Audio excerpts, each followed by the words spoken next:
Hello friends, मैं आप सभी का चंद्रा क्लासेस में स्वागत करती हूँ। जो हमने एनसीईआरटी की सीरीज स्टार्ट की है उसका आज हम 6 क्लास की ज्योग्राफी का 5th चैप्टर करने जा रहे हैं। ठीक है, तो इसका जो चैप्टर है हमारा चैप्टर कौन सा है? 5। कौन सा चैप्टर स्टार्ट कर रहे हैं आज हम? 5 चैप्टर।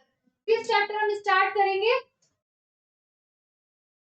4th चैप्टर हमने लास्ट क्लास में किया था मानचित्र वाला। ये हमारा पृथ्वी के प्रमुख परिमंडल। कौन सा चैप्टर है? पृथ्वी के प्रमुख परिमंडल। क्लियर? तो इसमें हम स्टार्ट करेंगे पृथ्वी के प्रमुख परिमंडल। ये यहाँ पे हम सबसे पहले देखते हैं भूमंडल क्या है। बट भूमंडल क्या है, किसे कहते हैं? पृथ्वी की सतह। पृथ्वी की सतह ऐसी है जिसमें पर्यावरण के 3 महत्वपूर्ण घटक आपस में मिलते हैं। पृथ्वी की क्या सतह ऐसी इंपॉर्टेंट महत्वपूर्ण है जिसमें 3 घटक आपस में मिलते हैं। और कौन से? पृथ्वी का ही तथा पृथ्वी एक दूसरे को क्या करते हैं? प्रभावित करते हैं। पृथ्वी का एक ठोस भाग जिस पर हम रहते हैं उसे क्या कहते हैं? भूमंडल। पृथ्वी का वो भाग जिस पे हम लोग रहते हैं उसको हम क्या कहते हैं? ठोस है जिसपे हम रहते हैं उसको हम क्या कहते हैं? भूमंडल कहते हैं। क्लियर है सभी को? भूमंडल। फिर आता है हमारा नेक्स्ट वायुमंडल। गैस की परतें जो पृथ्वी को चारों ओर से घेरती हैं उसको हम क्या कहते हैं? वायुमंडल। गैस की परतें जो पृथ्वी को किससे चारों ओर से घेरती है। गैस की परतें पृथ्वी को चारों ओर से घेरती हैं उसको हम क्या कहते हैं? वायुमंडल। क्या कहते हैं? वायुमंडल। और पृथ्वी की जो ठोस सतह है जिसपे हम रहते हैं उसको क्या कहते हैं? भूमंडल। क्लियर सभी को? भू से क्या हो रहा है? भूमि। भूमंडल। ठीक है, क्लियर, जिसपे हम रहेंगे। नेक्स्ट करते हैं हम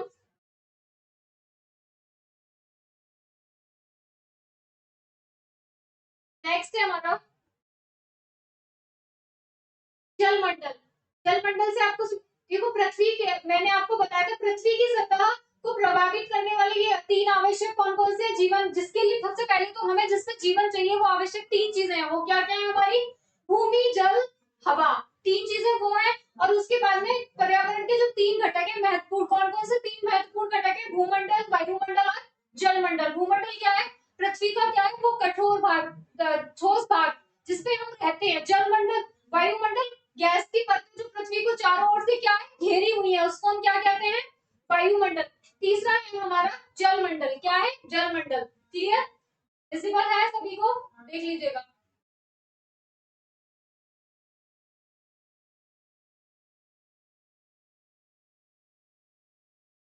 जलमंडल है हमारा।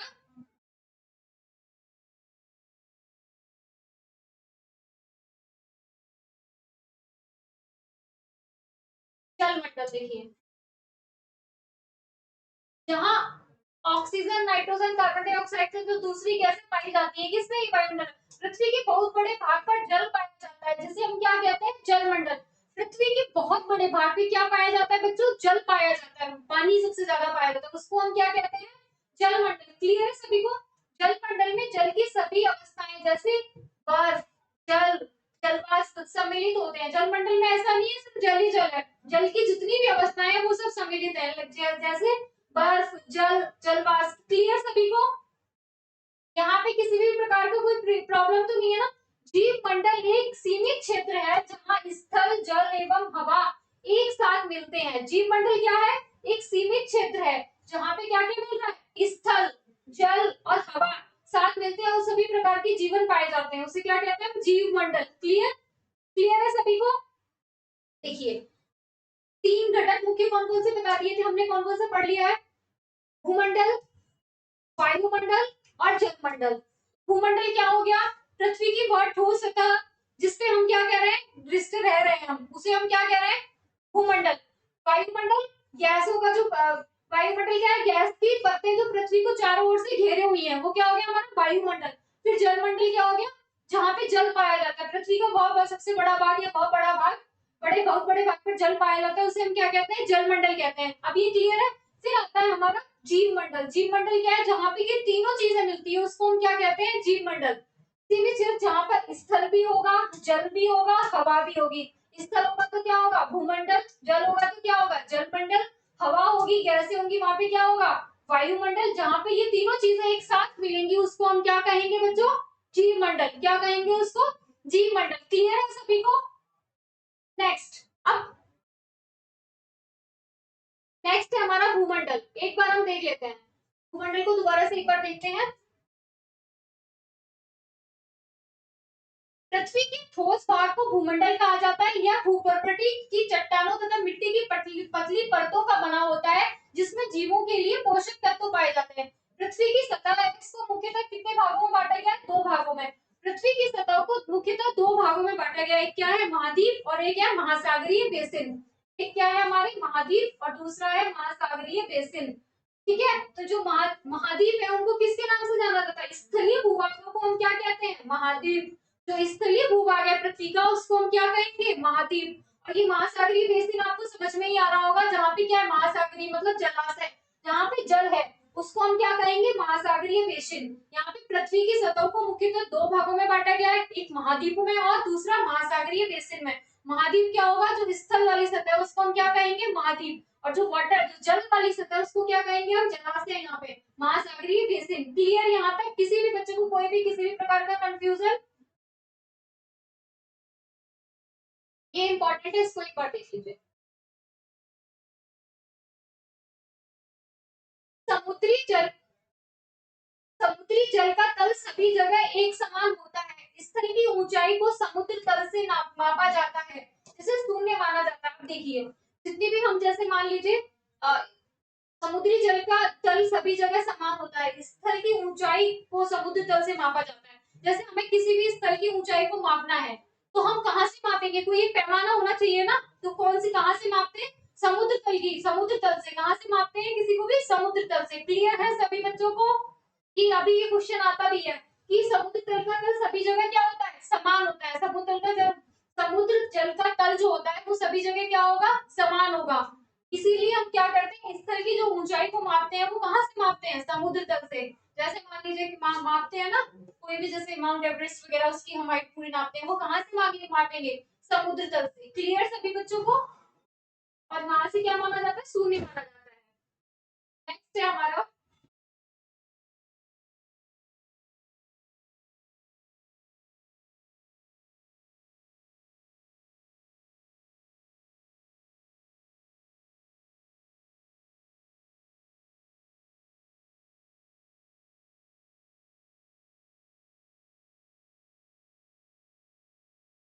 नेक्स्ट है हमारा, देखिए पृथ्वी के प्रमुख परिमंडल में ये आपका आता है चैप्टर, ये भूमंडल हो गया, महा महाद्वीप एवं महासागर। देखिए, अब इसमें आप ये देख लीजिए, दिख रहा है सभी को? विजिबल है? इसकी विजिबिलिटी देखिएगा पहले, क्या है एक बार चेक कर लीजिए। हाँ,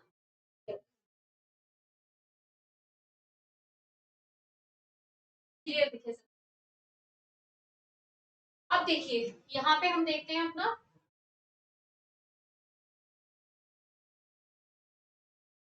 यहाँ पे क्या है हमारा? प्रशांत महासागर। जो भी कलरफुल होगा ना उसको देखिएगा, कलर वाली फॉर्म है। देखिए यहाँ पे जो ये जो ब्लू हो रहा है वो क्या है हमारा? जल वाला महासागर। यहाँ पे क्या है? प्रशांत महासागर। ये क्या है हमारा? हिंद महासागर, है ना? ये सारे देखिए आप, आर्कटिक महासागर, है ना? अब यहाँ पे आप देखिए, ये जो आपकी है विश्व, यहाँ पे देखिए आप, सेवन क्या है हमारे? 7 महाद्वीप हैं हमारे। कौन कौन से महाद्वीप हैं? 7। सबसे बड़ा, सबसे पहले हमारा कौन सा है? देखिए इसमें डायग्राम में देख लीजिए, सबसे बड़ा कौन सा महाद्वीप दिख रहा है? एशिया महाद्वीप। के बाद कौन सा है? देखिए, एशिया के बाद एशिया महाद्वीप है। तो ऐसे देखिए महाद्वीप, 7 महाद्वीप है, सातों महाद्वीप को देख लीजिए एक बार। एशिया के बाद में एशिया महाद्वीप देख लीजिए। मैं साथ ही बता दे रही हूँ, फिर सीक्वेंस से एक बार आपको दोबारा बताऊंगी। एशिया, अफ्रीका, दक्षिण अमेरिका, उत्तरी अमेरिका, ऑस्ट्रेलिया, यूरोप, है ना? ये 7 हो गए। और सबसे छोटा हमारा ऑस्ट्रेलिया है, मैप में ही आपको दिख रहा होगा, है ना? क्लियर है सभी को? मैं एक एक करके एक्सप्लेन करूंगी आपको। अब आते हैं हमारे महाद्वीप, है ना? ये महाद्वीप वाला आएगा, पढ़ेंगे अभी। ये इंपॉर्टेंट लाइन है, इसको एक बार देखिए।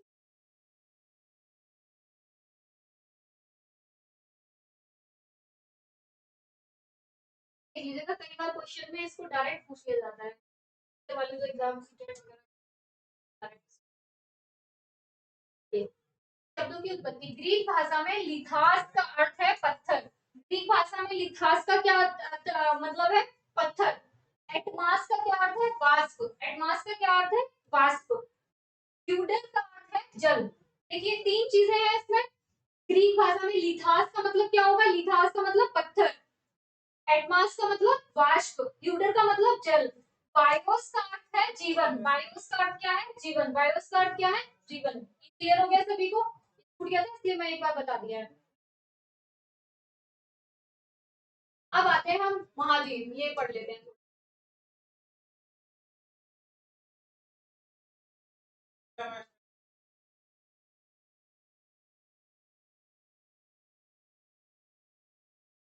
विश्व का सबसे ऊंचा शिखर माउंट एवरेस्ट समुद्र तल से क्या है? 8,848 मीटर ऊंचा है।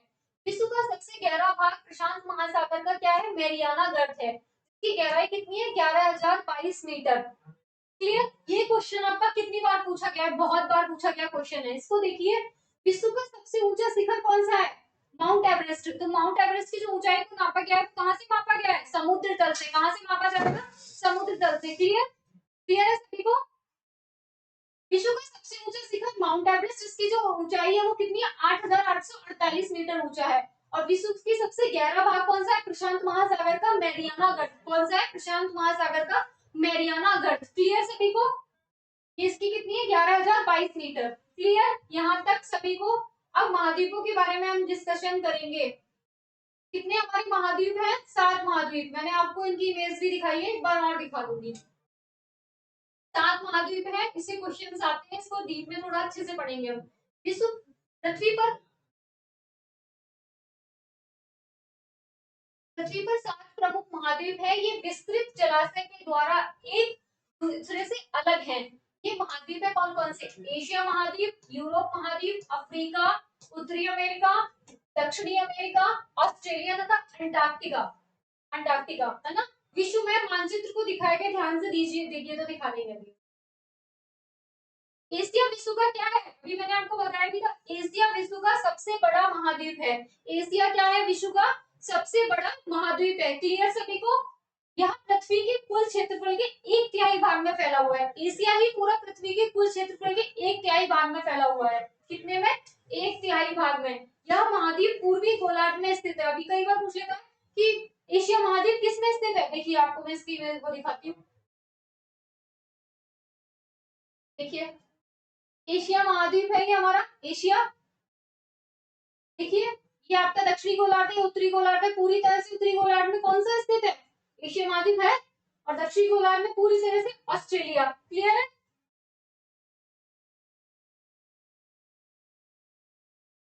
केस देख लीजिएगा, वो बहुत जरूरी है, उसको पूरा एक बार माइंड में बनना चाहिए। यह पूर्वी गोलार्ध में स्थित है। कर्क रेखा इस महाद्वीप से होकर गुजरती है। अब ये इंपॉर्टेंट लाइन है, कर्क रेखा किससे होकर गुजरती है? कर्क रेखा इस महाद्वीप से होकर, कर्क रेखा, कर्क रेखा इस महाद्वीप से होकर गुजरती है। एशिया के पश्चिम में यूराल पर्वत है। एशिया के पश्चिम में कौन सा पर्वत है? यूराल पर्वत। इस इसे यूरोप से अलग करता है। अब देखिए ये पूछ सकता है, एशिया को यूरोप से कौन सा पर्वत अलग करता है? यूराल पर्वत। एशिया को यूरोप से कौन सा पर्वत अलग करता है? यूराल पर्वत। क्लियर सभी को? एशिया को यूरोप से कौन सा पर्वत अलग करेगा? यूराल पर्वत, जो इसे यूरोप से अलग करता है। यूरोप एवं एशिया के संयुक्त भूभाग को क्या कहते हैं? यूरेशिया। यूरोप और एशिया का कुछ भाग जो मिला हुआ है, उसको मिला संयुक्त भाग है, उसको हम क्या कह देते हैं? यूरेशिया। क्लियर सभी को? यूरोप और एशिया मिलकर क्या बना दिया? यूरेशिया। अब नेक्स्ट आते हैं हम यूरोप में। यूरोप पे ठीक है।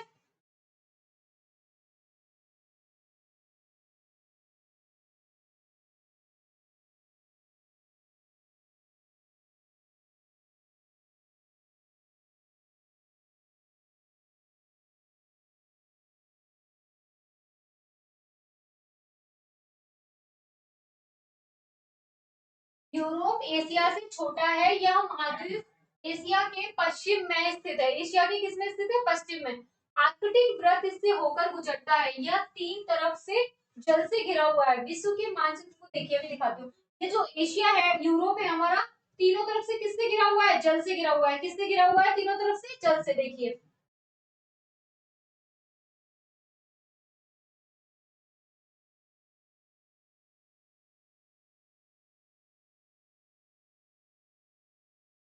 देखिए तीनों तरफ से जल से घिरा हुआ है, दिख रहा है सभी को, दिख रहा है या नहीं? देखिए यूरोप तीनों तरफ से जल से घिरा हुआ है या नहीं? ये है यूरोप, यहाँ पे आर्कटिक महासागर है? देखिए यहाँ पे ये महासागर है, ये पूरा दोनों तरफ से जल से घिरा हुआ है, बस एक साइड से स्थल से, क्योंकि एशिया से जो लगा हुआ है वो भाग क्या है इसका, स्थल से है। बाकी तीनों साइड से किससे घिरा हुआ है? जल से घिरा हुआ है। दिख रहा है सभी को? मैं बार बार मैप इसलिए दिखा रही हूँ कि इमेज देखने से हमें याद हो जाता है, माइंड में चीजें बैठ जाती है। आर्कटिक वृत्त किससे होके गुजरता है? एशिया से होके गुजरता है, यूरोप से होके। आर्कटिक वृत्त किससे होके गुजर रहा है? कर्क रेखा किससे होके गुजर रही थी? एशिया से। और आर्कटिक वृत्त किससे होके गुजर रहा है? किससे गुजर रहा है आर्कटिक वृत्त? यूरोप से। यूरोप से होके गुजरता है। यह तीन तरफ से किससे गिरा हुआ है? जल से गिरा हुआ है, विश्व के मानचित्र के तो में। अब आते हैं अफ्रीका, किसमें आते हैं? अफ्रीका।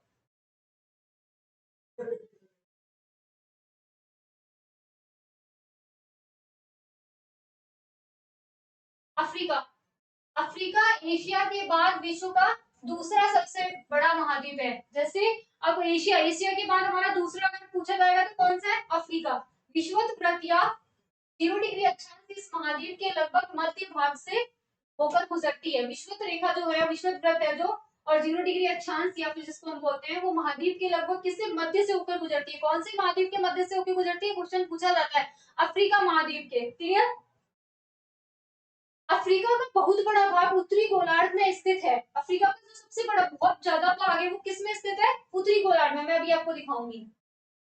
यह एक ऐसा महाद्वीप है जिससे होकर, सिर्फ हमारा जो अफ्रीका है वही एक ऐसा महाद्वीप है जिससे होकर कर्क रेखा, विषुवत वृत्त तथा मकर तीनों रेखाएं गुजरती हैं। कर्क, विषुवत तथा मकर तीनों रेखाएं गुजरती हैं। सिर्फ एक ऐसा महाद्वीप कौन सा जिससे कर्क वृत्त और विषुवत रेखाएं गुजरती है? कौन सा है? अफ्रीका महाद्वीप। कौन सा ऐसा महाद्वीप है? अफ्रीका महाद्वीप। ये देखिए कितने इंपॉर्टेंट टाइम है एग्जाम में।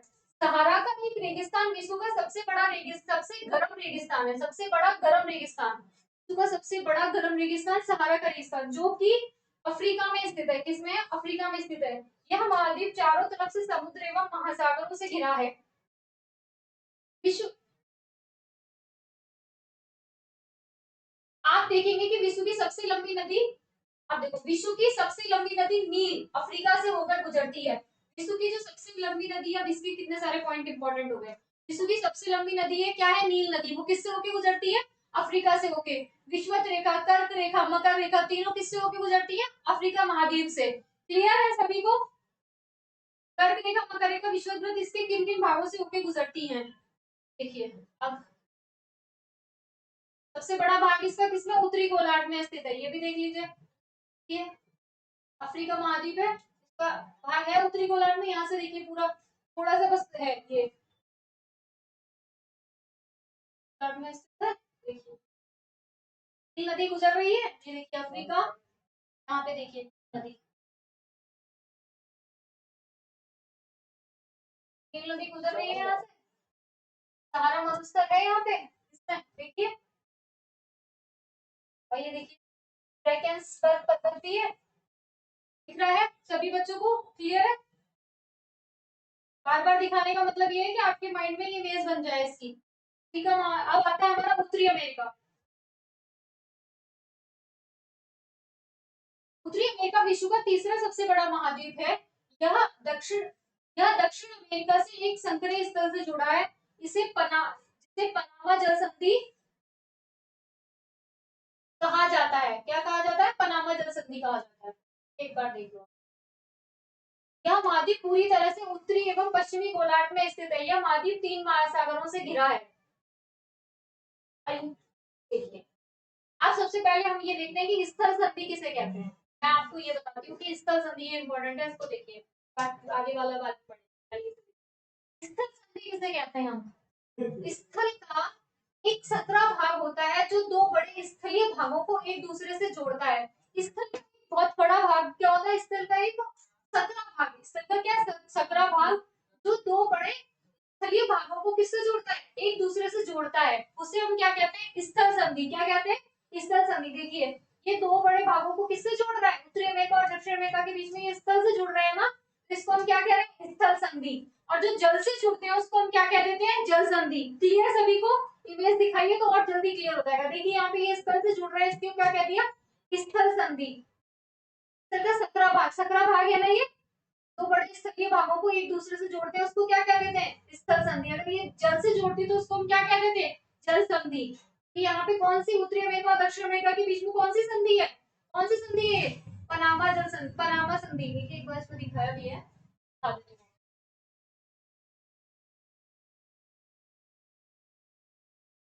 पनामा स्थल संधि। क्लियर।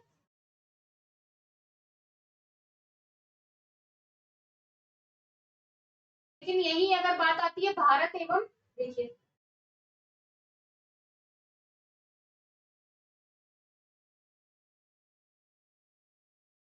भारत एवं श्रीलंका के बीच, भारत एवं श्रीलंका के बीच स्थल जल संधि का नाम क्या है, बताइए क्या है, भारत एवं श्रीलंका के बीच जल संधि। कमेंट बॉक्स में इसका आंसर चाहिए मुझे। जल संधि पानी का सकरा भाग होता है जो दो बड़ी जल राशि जैसे समुद्रों तथा महासागरों को एक दूसरे से जोड़ता है। ठीक है, देखिए यहाँ पे ये भारत है और ये क्या है, श्रीलंका। दिख रहा है, थोड़ा ऊपर कर देती हूँ, अभी दिख रहा होगा ना।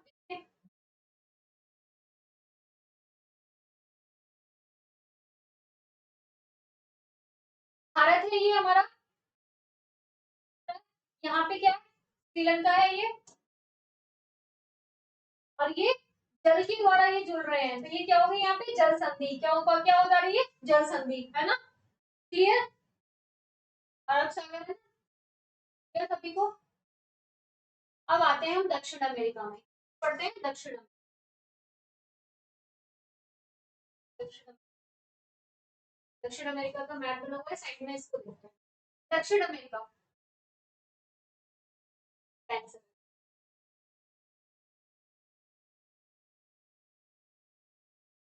अधिकांश भाग दक्षिणी गोलार्ध में स्थित है। दक्षिण अमेरिका का अधिकांश भाग किसमें स्थित है, दक्षिणी गोलार्ध में। इसके पूर्व एवं पश्चिम में कौन से दो महासागर हैं, बताइएगा। विश्व की सबसे लंबी पर्वत श्रृंखला एंडीज इसके उत्तर से दक्षिण की ओर फैली हुई है। विश्व की सबसे लंबी पर्वत श्रृंखला कौन सी है, एंडीज। इसके किसमें फैली हुई है, देखिए फैली हुई है, उत्तर से दक्षिण की ओर फैली हुई है। अब विश्व दक्षिण अमेरिका में विश्व की सबसे बड़ी नदी अमेजन नदी बहती है। सबसे लंबी नदी कौन सी थी, नील नदी। वो किसमें बह रही थी, कौन सी उसमें महाद्वीप में बह रही थी, बताइए। अभी बताया मैंने आपको, नील नदी किसमें बह रही थी, बताइए जरा।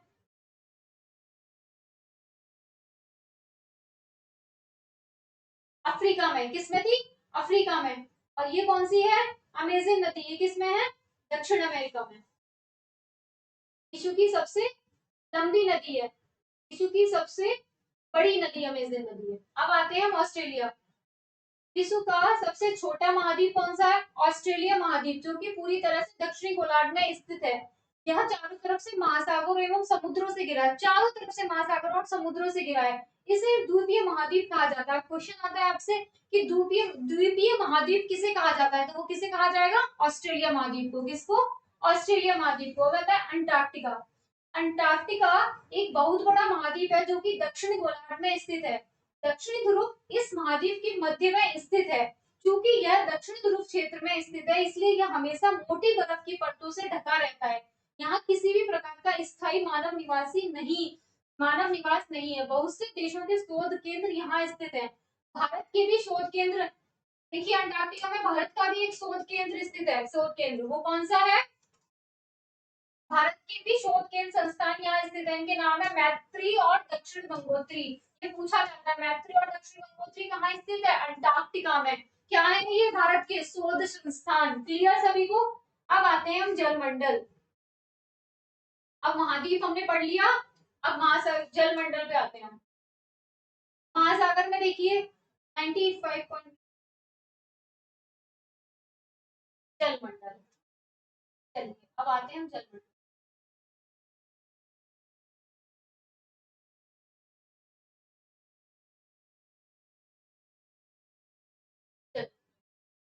पृथ्वी को नीला ग्रह क्यों कहा जाता है, क्योंकि यहाँ पे सबसे ज्यादा पानी है। दिख रहा होगा ना, इसमें डायग्राम में दिखाया था 95%। पानी है इसलिए। पृथ्वी का वो अलग था। पृथ्वी का 71% भाग क्या है जल से तथा 29% भाग क्या है स्थल। पृथ्वी पे 71% क्या है भाग पे क्या है जल। 71% भाग पे क्या है बच्चों जल और 29% भाग पे क्या है स्थल। इसलिए इसको नीला ग्रह कहा जाता है। जल मंडल में जल के सभी रूप उपस्थित है। इसमें महासागर एवं नदियां झीलें हिमनदियां भूमिगत जल तथा वायुमंडल की जलवाष्प सभी सम्मिलित है। पृथ्वी पर पाई जाने वाले जल का 97% से अधिक भाग महासागरों में पाया जाता है। एवं वह इतना खारा होता है कि मानव के उपयोग में नहीं आता। क्या बातें हैं महासागर को पढ़ेंगे एक बार इसका सीक्वेंस देख लेते हैं कौन सा बड़ा है कौन सा छोटा है। महासागर पढ़ते हैं महासागर।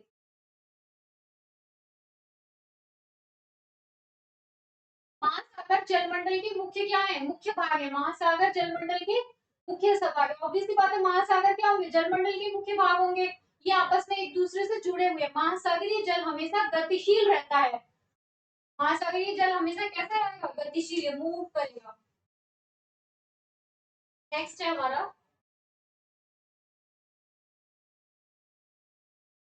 प्रशांत महासागर क्या है।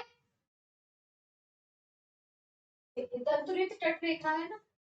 कैसे होगी दंतुरित।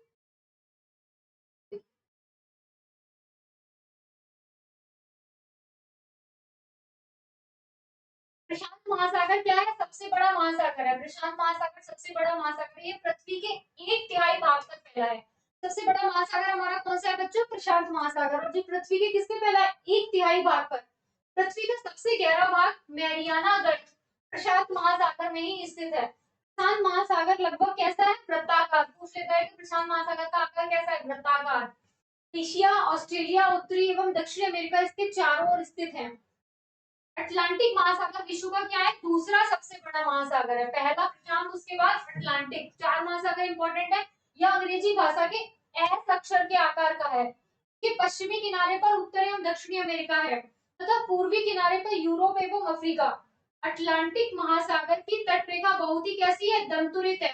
देखिए है ना अटलांटिक महासागर की तटरेखा कैसी है। अटलांटिक महासागर की तटरेखा है दिख रही है दंतुरित। क्लियर सभी को कैसे देखिए कैसे हो रही है कैसे दंतुरित देखिए इसे दंतुरित कैसे हो रही है दांत से।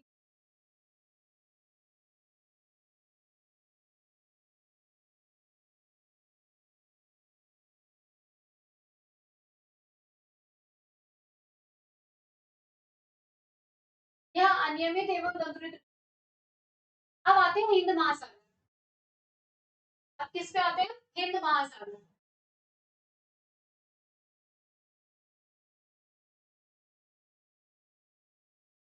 हिंद महासागर ही एक ऐसा महासागर है जिसका नाम किसी देश के नाम पर यानी भारत के नाम पर रखा गया है। यह महासागर लगभग त्रिभुजाकार है। कैसा है त्रिभुजाकार। इसके उत्तर में एशिया पश्चिम अफ्रीका पूर्व में ऑस्ट्रेलिया स्थित है। दक्षिण अमेरिका दक्षिणी महासागर आर्कटिक महाद्वीपों को चारों ओर से घेरता है। इंपॉर्टेंट मैंने आपको बता दिया। अब आता है आर्कटिक महासागर। ये पूछ लेता है कई बार आर्कटिक महासागर कहाँ स्थित है। आर्कटिक महासागर उत्तरी ध्रुव में ध्रुव व्रत में स्थित है। यह उत्तर ध्रुव व्रत के चारों ओर फैला है। यह प्रशांत महासागर से छिछले जल वाले एक सक्रिय भाग से जुड़ा है जिसे बेरिंग जल संधि के नाम से जाना जाता है। बेरिंग जल संधि आपके एग्जाम की दृष्टि से बहुत इंपॉर्टेंट है पूछा जाता है बेरिंग जल संधि है। आर्कटिक महासागर यह उत्तरी अमेरिका के उत्तरी तटों तथा यूरेशिया से घिरा है। ये इतना इंपॉर्टेंट नहीं है। अब हमारा सबसे इंपॉर्टेंट हो रहा है यहाँ हमारे क्या महासागर कंप्लीट हो गए। अब हम स्टार्ट करेंगे वायुमंडल। क्या स्टार्ट करेंगे बच्चों वायुमंडल। ये सभी को विजिबल है वायुमंडल बताइए सभी को विजिबल है। यहाँ पे हम करेंगे वायुमंडल। क्लियर सभी को अभी तक जो भी मैंने पढ़ाया वो सभी को क्लियर है। कोई भी डाउट किसी भी बच्चे को हुआ करे तो कमेंट बॉक्स में मुझे कमेंट कर दिया करिए। हमारी पृथ्वी चारों ओर से गैस की एक अच्छा कुछ बच्चे मुझसे पूछ रहे थे कि इसकी पीडीएफ चाहिए या इसकी प्लेलिस्ट की लिंक नहीं मिलती क्लास की। तो आपको ना एक कमेंट बॉक्स में एक लिंक, ये व्हाट्सएप पे नंबर आ रहा होगा, ये स्क्रीन पे भी आ रहा होगा, या फिर उसमें डिस्क्रिप्शन में भी है, आप उस पे नंबर पे मैसेज करेंगे तो आपको पीडीएफ मिल जाएगी, या फिर आप इसका चंद्रा क्लासेस प्रयागराज का ऐप डाउनलोड कर लीजिएगा, वहां से आपको पीडीएफ मिल जाएगी, ऐप से फ्री में पीडीएफ मिल जाएगी, आपको मिल जाएगी, वो जो 10 मिनट वाली क्लास होती है उसकी भी। वायुमंडल, हमारी पृथ्वी चारों ओर से गैस की एक परत से क्या है, मैंने आपको बताया ही था, हमारी पृथ्वी क्या है, चारों ओर से पृथ्वी की गैस की एक परत से घिरी हुई है, जिसे हम वायुमंडल कहा जाता है। क्या कहा जाता है? वायुमंडल। वायु की यह पतली परत जिसे ग्रह एवं मजबूत अटूट भाग है, यह हमें ऐसी वायु प्रदान करती है जिससे हम लोग सांस लेते हैं। अब वायुमंडल में सूर्य से कुछ हानिकारक किरणों से बचाता है ना। ये देखिए सबसे इंपॉर्टेंट इसका है ये मेन तो यही है, इसमें बहुत ज्यादा आते हैं। वायुमंडल उसके घटकों वायुमंडल को उसके घटकों, तापमान तथा अन्य के आधार पर 5 परतों में बांटा गया है। कितनी? 5 परतों में। इसको मेरे साथ ही याद कर लेना। पृथ्वी की सतह से शुरू हो रही है क्षोभ मंडल, समताप मंडल, मध्य मंडल, आयन मंडल, बहिर्मंडल। क्षोभ मंडल याद करिए क्लास में ही, क्षोभ मंडल, समताप मंडल, मध्य मंडल, आयन मंडल, बहिर्मंडल। देखिए इसका डायग्राम भी दिखा देती हूँ, और इसको मैं बहुत अच्छे से डिस्कस भी करूंगी। देखिए इस कौन से में क्या होता है यूज में, इसको मैं पूरा बताऊंगी आपको। देखिए यहाँ पे डायग्राम सभी बच्चों को, क्षोभ मंडल, समताप मंडल, मध्य मंडल, आयन मंडल, बहिर्मंडल। इसका मैं एक एक पॉइंट क्लियर करूंगी, इससे क्वेश्चंस बहुत आते हैं, बहुत ज्यादा क्वेश्चंस आते हैं इससे।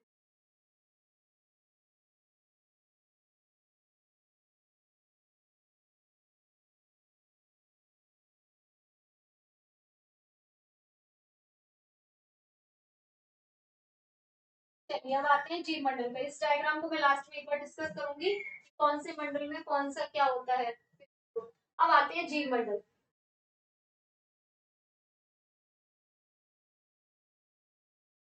विजिबल है, क्वालिटी का ध्यान रखा करिए।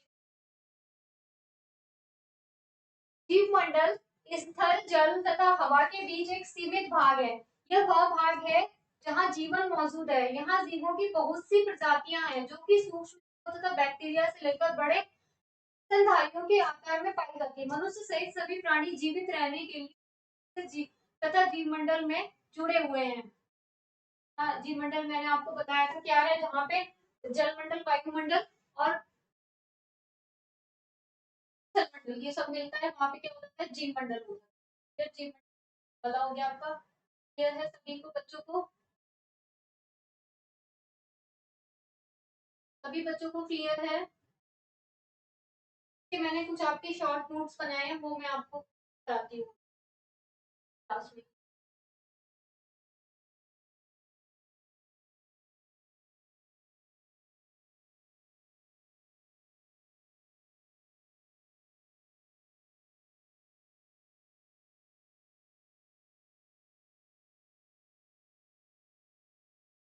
पृथ्वी के प्रमुख परिमंडल, इस चैप्टर की मैंने आपकी ये शॉर्ट नोट्स टाइप से बनाए हुए हैं।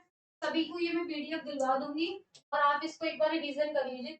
अभी तक हमने पूरा चैप्टर पढ़ा है, इसमें हम पूरा रिवीजन करेंगे। और हाँ, मैंने आपको बताया है संताप मंडल, मध्य मंडल, वायुमंडल, इसमें कौन कौन सी घटना होती है, कहाँ पे मतलब पूछता है ना कई बार कि एरोप्लेन कौन से उसमें चलते हैं मंडल में, कौन सी हमें वो करती है, और क्षोभ मंडल में कौन सी करते हैं जो ओजोन मंडल है इसके बीच में। मैं पूरे डायग्राम के साथ आपको क्लियर करूंगी। पहले हम इसके शॉर्ट नोट से पूरा क्लियर कर लेते हैं। जीव जीवन के लिए आवश्यक तत्व कौन कौन से हैं? भूमि, जल और हवा। जीवन के लिए 3 आवश्यक हैं, भूमि, जल और हवा। तीसरा भूमंडल किसे कहते हैं? पृथ्वी का ठोस भाग जिस पर हम रहते हैं उसे हम भूमंडल कहते हैं। वायुमंडल गैस की परतें जो चारों ओर से घेरती हैं उसे हम वायुमंडल कहते हैं। जलमंडल, पृथ्वी के बहुत बड़े भाग पर जल पाया जाता है जिसे जलमंडल कहा जाता है। क्लियर? पृथ्वी की मुख्यतः 2 सतह हैं। क्लियर? पृथ्वी की सतहों को मुख्य रूप से 2 सतहों में बांटा गया है, महाद्वीप, जलीय भूभाग जिसको कहते हैं, महासागरीय बेसिन जो बड़े जलीय जलाशय हैं। क्लियर? सभी को बच्चों को क्लियर है? सभी बच्चों को क्लियर है? नेक्स्ट है हमारा महाद्वीप। हम एशिया, ये महाद्वीप हमारे कितने हैं टोटल? 7 महाद्वीप है। कौन कौन से? 7। 7 महाद्वीप कौन कौन से हैं देखिए, एशिया, यूरोप, अफ्रीका, उत्तरी अमेरिका, दक्षिणी अमेरिका, ऑस्ट्रेलिया, अंटार्कटिका। याद करिए, एशिया क्लास में एशिया, यूरोप, अफ्रीका, उत्तरी अमेरिका, दक्षिणी अमेरिका, ऑस्ट्रेलिया, अंटार्कटिका। क्लियर सभी को? अब आते हैं हमारी कितने महासागर है? 5। कौन कौन से कितने महासागर है? 5। 5 प्रशांत महासागर, अटलांटिक महासागर, हिंद महासागर, दक्षिणी महासागर और आर्कटिक महासागर। क्लियर सभी को? सभी बच्चों को क्लियर हो जाना चाहिए। अब आता है वायुमंडल। हमारी पृथ्वी चारों ओर से गैस की एक परत से घिरी हुई है, जिसे हम क्या कहते हैं? वायुमंडल। क्या कहते हैं? वायुमंडल। वायुमंडल को उसके घटकों, तापमान तथा अन्य के आधार पर 5 परतों में बांटा गया है। कितनी परतों में बांटा गया है बच्चों? 5 परतों में। कौन कौन सी है वो 5 परतें? ये इंपॉर्टेंट है। पृथ्वी की सतह से शुरू करते हुए इनका क्रम है। सबसे क्षोभ मंडल सबसे पहले, फिर उसके बाद समताप मंडल, मध्य मंडल, आयन मंडल, बहिर्मंडल। क्षोभ मंडल, समताप मंडल, मध्य मंडल, आयन मंडल और बहिर्मंडल। अब मैंने आपके लिए कुछ इंपॉर्टेंट पॉइंट्स रखे हुए हैं जो प्रीवियस ईयर में आए हुए हैं, वहां से निकाल के कुछ पॉइंट्स है। लास्ट में कुछ क्वेश्चंस किए, उनको हम डिस्कस करेंगे देन क्लास।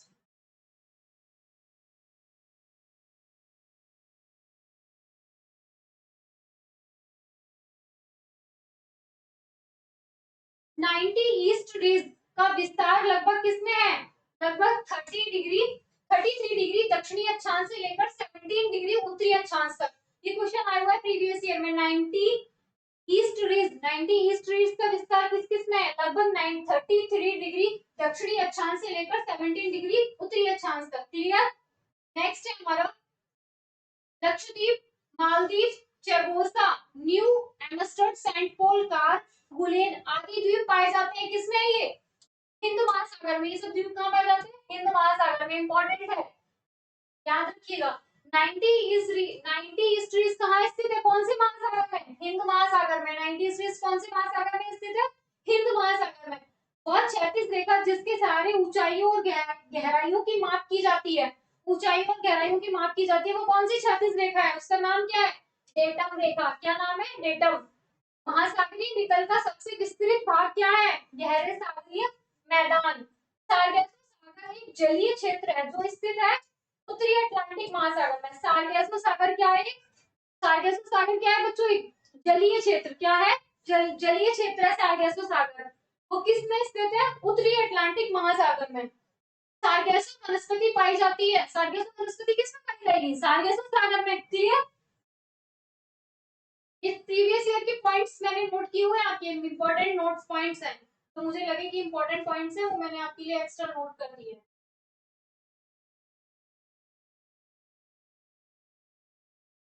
क्लियर है सभी को?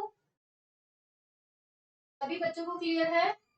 अब मैं आपके साथ डिस्कस करूंगी जो मैंने चैप्टर 4 आपको कल की क्लास में पढ़ाया था, उसके हम वो मैंने एमसीक्यूज उस दिन नहीं कराए थे, मैं आज कराऊंगी। अब इसके एमसीक्यूज मैं कल कराऊंगी, क्योंकि आप चैप्टर पढ़ लेंगे उसके बाद आंसर दे पाएंगे अच्छे से। इसलिए चैप्टर 4 अगर पढ़ा होगा आपने तो उसके एमसीक्यूज सॉल्व करने में आपको इजी रहेगा।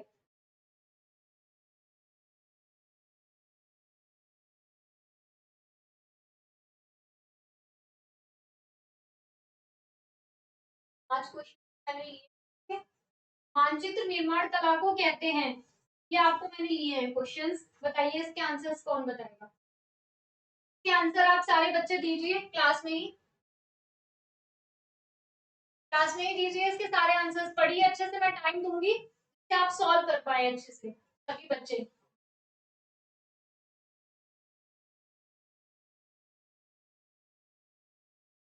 सभी बच्चे क्लास में ही सॉल्व करेंगे। ये देखिए, मानचित्र निर्माण कला किसे कहते हैं? किसे कहते हैं मानचित्र निर्माण कला?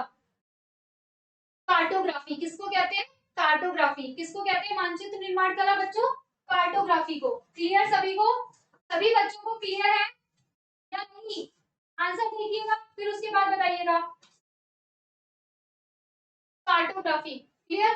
नेक्स्ट है हमारा राज्यों, नगरों, शहरों और गांव विश्व के विभिन्न देशों एवं राज्यों तथा उनकी सीमाओं को दर्शाने वाले महाद्वीप को क्या कहा जाता है? क्या कहा जाता है? राजनीतिक, कौन सा मानचित्र को कहा जाएगा? राजनीतिक मानचित्र में। किसमें दर्शाया जाएगा बच्चों? राजनीतिक मानचित्र में।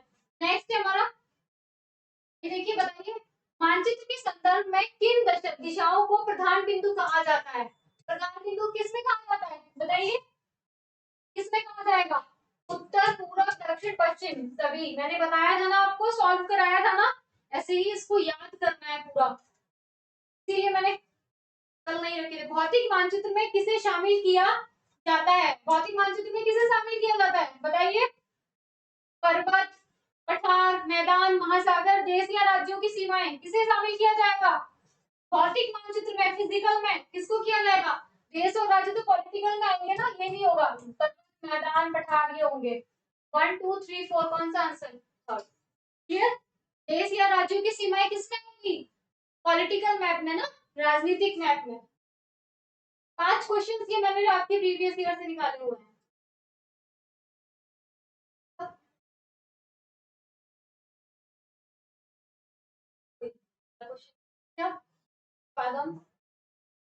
अब जो आज वाली बच्चों आपकी जो क्लास मैंने कराई है पृथ्वी के परिमंडल, इसके जो एमसीक्यूज या प्रीवियस ईयर के क्वेश्चन है, ये मैं कल आपसे डिस्कस करूंगी। 5 से 10 क्वेश्चन जो भी रहेंगे मैं कल आपसे डिस्कस करूंगी सभी बच्चों से, ठीक है? और आप ना इसको चैप्टर को पढ़ा करिए अच्छे से। कहीं भी कोई भी कंफ्यूजन है मुझे कमेंट बॉक्स में कमेंट करिए, बहुत इंपॉर्टेंट सेशन है आपके लिए। मिलते हैं कल की क्लास में हम लोग। Bye, take care.